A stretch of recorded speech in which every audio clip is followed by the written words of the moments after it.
नमस्कार, मैं हूं शिखा शुक्ला और आप देख रहे हैं रियल न्यूज। आइए रुक करते हैं आज की ताजा तरीन बड़ी खबरों की ओर।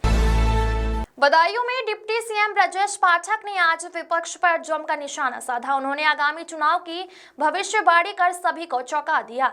डिप्टी सीएम आज बदायूं में घना कोहरा होने के बावजूद अखिल भारतीय विद्यार्थी परिषद के कार्यक्रम में पहुंचे, जहां उन्होंने छात्रों को संबोधित कर शिक्षा पर जोर दिया। उन्होंने कहा कि मैं भी छात्र राजनीति से आया हूं। ब्रजेश पाठक ने विपक्षी पार्टियों पर हमला बोलते हुए कहा कि जब देश के संसद और विधानसभा में वंदे मातरम पर विचार विमर्श होता है तो उनके मुंह बंद हो जाते हैं। उन्होंने कहा कि राष्ट्रीय विरोधी ताकतें अगले चुनाव में परास्त हो जाएंगी, भले ही उनका बड़ा पद संवैधानिक शपथ के साथ मिला हो, लेकिन उनके ओठ बंद हो जाते हैं जब वंदे मातरम का गान संसद या विधानसभा में होता है।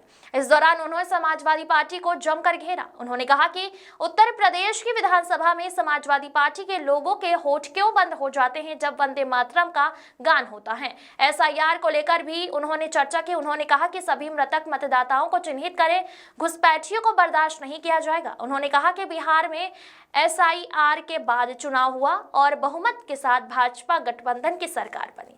वहां गुंडा और जंगल राज को जनता ने नकार दिया है। यूपी में समाजवादी पार्टी के गुंडा और जंगल राज को प्रदेश के लोग कभी भी स्वीकार नहीं करेंगे। 2027 के प्रचंड बहुमत की सरकार भाजपा की बनेगी। यूपी में अब 27 के चुनाव में वोट परसेंटेज 75 से 80% जा सकता है। आरिफ खान की रिपोर्ट।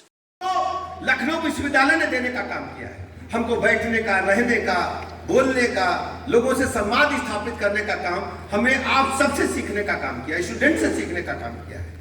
इसलिए मैं आपकी जो पुरानी डिमांड है इसका मैं पक्षधर हूं। समय आने पर शीघ्र ही इसमें निर्णय भी होगा। मैं आपकी बात को संबंधित तक पहुंचाने का भी काम करूं।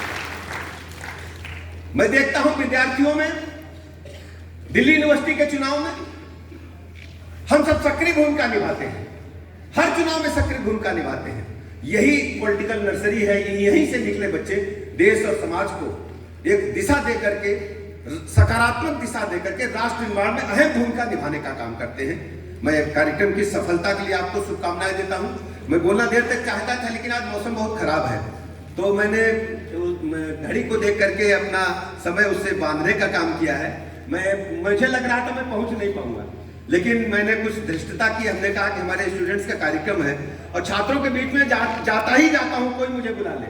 जैसे ही मुझे राहुल सारस्वत जी ने कहा आपके पुराने संगठन मंत्री रहे एबीवीपी के, तो हमने कहा हम जरूर चलेंगे। तो मैं आपके बीच में आया। मैं कार्यक्रम की सफलता के लिए शुभकामनाएं देता हूं और आपको भरोसा दिलाता हूं, अपने स्टूडेंट्स को, अपने एबीवीपी के कार्यकर्ताओं को, कभी भी कोई बात हो आप हमें सीधे संपर्क करें। हम आपके साथ कंधे से कंधा मिलाकर हमेशा खड़े हैं। हम जिम्मेदारी समझते हैं, हम मजबूरी समझते हैं। कई बार ऐसा होता है, परिस्थितियां ऐसी बनती हैं कि हमारी कुछ व्यक्तिगत समस्याएं हो सकती हैं, संगठन की समस्याओं से अतिरिक्त भी। यदि आपको लगता है